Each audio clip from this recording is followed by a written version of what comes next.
지금은 그 이제 플로에서 이게 질문하거나 의견 주실 분이 상당히 많으실 것 같은데, 지금 시간, 지금 딱 5시가 됐네요. 그러니까 조금 더 연장하실 수 있기를 바라면서 짤막하게 핵심만 좀 말씀드리겠습니다. 지금 덴마크의 사례를 보면서 제가 많이 감동을 받았는데요. 놀랍게도 덴마크에서는 가장 존중받고 신뢰받는 신뢰받는 특정한 직업군이 있는데 그게 바로 놀랍게도 정치인들이라 합니다. 국민의 80% 이상이 정치인을 신뢰하고 있습니다. 이 이유를 알아봤더니 덴마크 국회의원들은 특권이 없어요. 보좌관도 우리나라는 9명까지 될 수 있는데 덴마크 국회의원은 보좌관이 0.5명이랍니다. 그러니까 2명당 1명의 보좌관을 두고 있는 거죠. 특권은 없고 자기가 다 정책 개발하고 그다음에 자전거 타고 다니고 그렇습니다.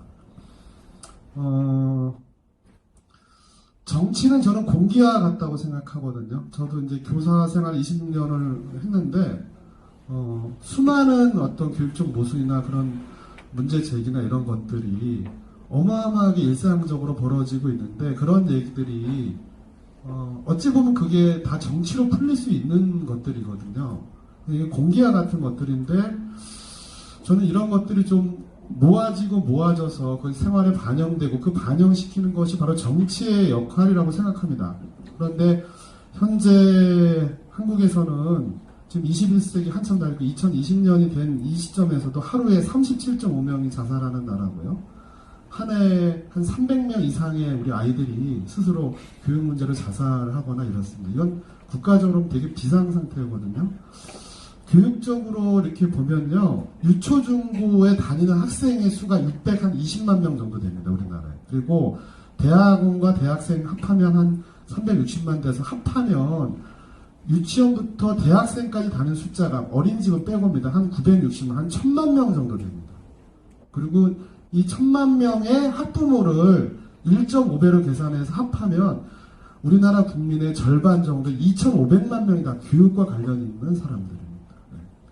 그렇게 보면 저는 교육은 정치는 이제 그 공기와 같잖아요. 교육 이런 부분들이 일상생활 속에서 모아져서 이런 것들이 좀 정책으로 입법화되고 이렇게 가야 되는데 여전히 후진성을 면치 못합니다.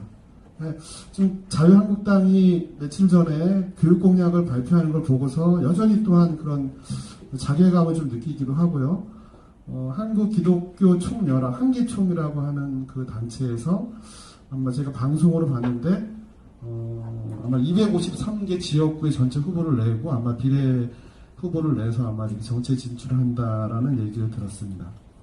여전히 이렇게 국가적인 비극사태나 이런 것이 여전히 존재하고 있는데도 불구하고 정치가 국민의 생명을 좀 보호하거나 이렇게 갈로 나아가지 못하고 있는 현실에서 참담함을 금할 수 없고요.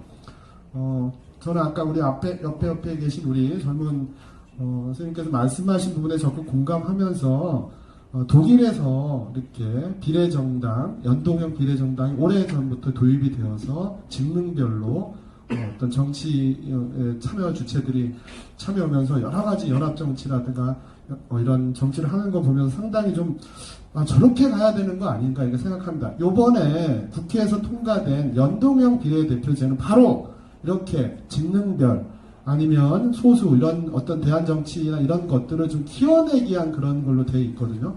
그러한 것들이 다시 이제 자유한국당이 비례 자유한국당을 만들어서 그때 의석을 가져가겠다고 한 것 자체가 다시 이런 것 자체가 이게 비극적인 현실이라고 생각합니다. 그래서 이러한 부분에서 전체 국민의 절반 정도가 교육과 관련되어 있는 부분들인데 많은 사람들이 교육정책으로만 제안하고 있는 것들이 모아지고 있지 않은 현실 속에서 저는 교육당이 제대로 우리 교육을 살리고 우리 아이들을 살리기 위해서라도 교육당이 만들어져서 그런 목소리를 정확히 반영해야 될 시기가 온 것 같습니다. 그래서 이런 부분이 잘 발전됐으면 좋겠고요. 한 가지 아쉬운 점은 연동형 비례대표제가 통과되기 전에 먼저 이런 논의가 좀 활발히 이루어져서 좀 더 긴 시간을 좀 담보한 상태에서 갔다면 하는 아쉬움이 좀 있습니다. 그럼에도 불구하고 의지를 가지신 우리 선배 선생님들께서 이런 뜻을 모아서 이렇게 지금 진행하고 계신데 잘 추진해서 성공하기를 바라겠고요. 이번에 성공하지 못하더라도 저는 이러한 그런 어떤 의지들을 계속 모아서 교육의 어떤 정치 개입력을 높여야 된다고 생각하는데요. 그동안에는 그러니까 정치에 뭔가 이렇게 개입하거나 활동을 하면 그걸 되게 정치적이다, 아니 뭐 하려고 하느냐 이렇게 약간 비난하기 일색이었거든요. 제가 처음에 말씀드린 것처럼 정치는 공기와 같다라고 생각합니다. 정치는 일상이고 그 일상의 생활을 하는 것은 누구나 시민이면 다 할 수 있다고 생각합니다. 예. 정치 불신을 계속 조장해서 기성정당들만 지역에 기대해서 기성정당들만 계속 정치를 과잉대표하는 그런 세상이 아니라 생활에 있는 모든 시민들의 의견을 모아서 그것이 대한민국을 살리는 쪽으로 정치가 순기능을 했으면 좋겠다. 그러한 의미에서 한국에 새롭게 창당되는 한국의 이 교육정당이 역할과 어떤 위치가 상당히 중요하지 않을까 이렇게 생각하면서 발언을 마치도록 하겠습니다.